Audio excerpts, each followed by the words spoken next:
What's up guys, what's going on? Camp Out coming at you with a review. So as you can see, Nike box, something I don't typically do, 10.5. This is the Jordan that dropped today. A little bit early, but not super early. Get the paper out of here, throw that box out of the way, and let's put these up here. So top threes, I decided to pick them up because of the shattered backboard situation. So I passed on shattered backboards and I was pissed about it weeks later after I got the reverse shattered backboards and the price is super high. So I said to myself, I'm never gonna pass on another Jordan 1, just in case I like it later on. I'm not a big fan of the shoe itself just because of all the crazy mix matching on it, but the background history is pretty dope. So you got Banned 1, you got Royals, and you got Chicago's all over the shoe, and basically top 3 because Michael Jordan was picked 3rd overall in the draft. What were the first 2? I believe it was James Worthy and Sam Bowie. So background is Julian Hooligan giving me the actual info of why he was 3rd overall. But either way, let's get into the detail of the shoes. We'll start on the left shoe. You got the medial side here looking at a band face on the entire side of the shoe, which is pretty dope. I like the black and red, big fan of that. The only thing I'm not in agreement with on the shoe is the material.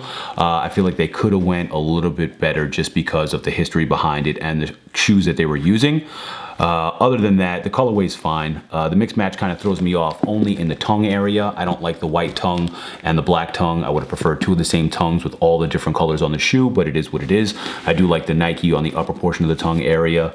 Overall, pretty clean. Like I said, not my favorite shoe to drop this year, especially not Jordan 1 wise, but you can see the right shoe on the medial side. You have the whole Royal facing, which is pretty clean. You got red on the toe box and Royal on this toe box. I guess this is more of a Chicago toe box because of the white tongue, so I can't say âBred, but obviously the back portion or the heel portion of the left shoe has got like that âBred look because it fades and hits that quarter portion for the Chicago side, obviously with the white face, and same thing on the other side of the, or the lateral side of the right shoe. Outsoles is as followed. You got your 2 different, you got Royal on one and you have âBred on the other.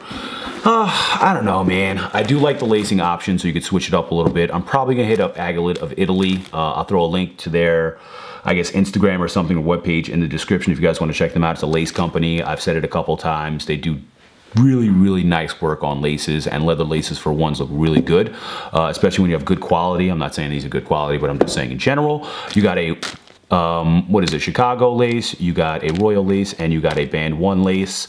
All good for variations. If you're gonna get kooky, you might as well get crazy and just switch up the whole shoe, even with the laces. Other than that, they did another reverse on the footbed. So the right foot has that Royal footbed in the Nike swoosh, and the left foot has the âBred or Chicago, whatever you wanna go with, on the Nike swoosh. Those are the only other variations. If you're looking to get yourself a pair and you wanna be wary of what's fake and what's real, you always wanna check your stitching on the back heel portion of the shoe.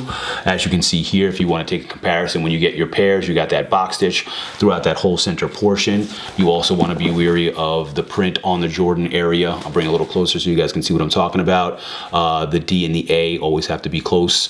The R and the D also have to be very close. I've seen some really weird stitching or some really bad, I guess, print work on the fake pair, so definitely be wary of that. Also, you can always pay attention to your stitch work on the side or the lateral sides of the shoe, and overall quality. Other than that, I think I'm pretty good. And last but not least, before I pop up out of this review, what I'm gonna do is a little comparison as far as quality wise. So this is a fragment. If you guys are gonna watch the vlog, you can see me pick these up today from Stadium Goods. But quality wise, if I bring it real close, you can see the crackling of the leather and how soft it is on the toe capping of this shoe, as opposed to the top 3's, which it has like a shine to it or a sheen to it, and you can't see any kind of cracking within there unless you give it like a good press.